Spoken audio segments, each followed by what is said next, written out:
This video will help you sign up for Nearpod and create an account. When you first log on to nearpod.com, you need to click on Create Free Account. Type in your name, first name, last name, work email, and a password. I'm going to go ahead and type in my first and last name. I spelled my last name incorrectly. And I'm going to use my student email for this account. This will be a dummy account.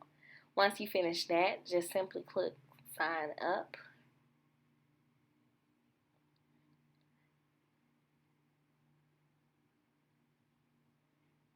Then it's going to pop a screen welcoming you to Nearpod will pop up. You will need to choose your grade that you service and as well as the subjects you teach. And then tap on, if I were you, I would recommend tapping on Get Lessons because they have a lot of great lessons provided on this website. But if you want to just skip that and continue without the lessons, you can. It is going to take you to your teacher dashboard. On this dashboard, you see all the lessons that are inside of your library. If you want to create your own lesson, you click on Create, but I would advise you to click on Explore first to see what's out there. Once you click on Explore, it will take you to a search page. If you want to have a specific thing that you need to search for example, coordinate planes or something like that, all you have to do is type it in the little URL link or search bar, So on this one, I'm going to tap on math and I'm just going to click on free because I prefer free lessons because they have some awesome free lessons on this website. I'm just going to select a lesson to use for now.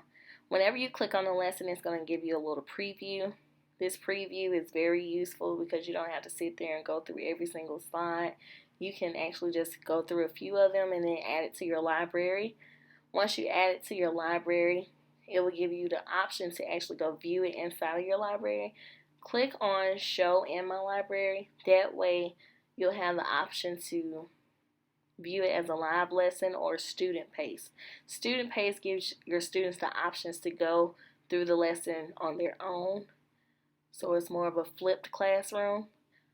But I prefer a live lesson because this allows me to see what my students are doing and it allows me to control what activity they're on. Go ahead and click Live Lesson. Once you click on Live Lesson, it's going to give you a pin. This pin is the code that your students will type in on their iPad or whatever technological device they're using.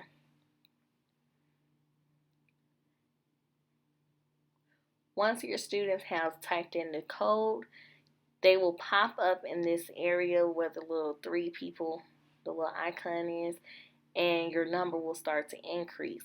Now, if a student logs out during the lesson, it will turn red, and that way you can tap on that same icon and it will show you who has logged out because their name will be red.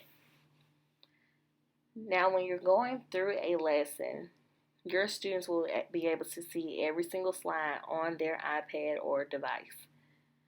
They have, on Nearpod, they have different features such as polls, quizzes, fill in the blanks, drawing, as well as a video feature. Now, they have a new feature that allows you to show the video on either all of the devices, or you can just simply show it on your computer, which in turn you can actually project it to.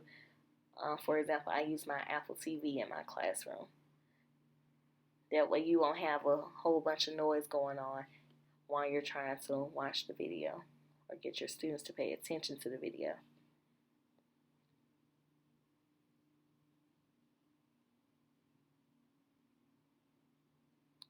After you have watched the video, 9 times out of 10, they will have an activity for the students to actually complete on their own.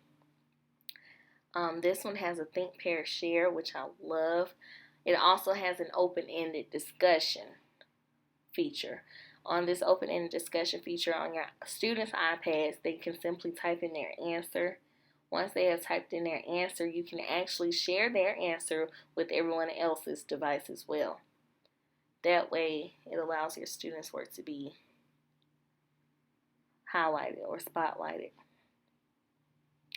I feel like Nearpod is a great tool to use in the classroom. It keeps your students engaged and it's very creative. You can do so much with it.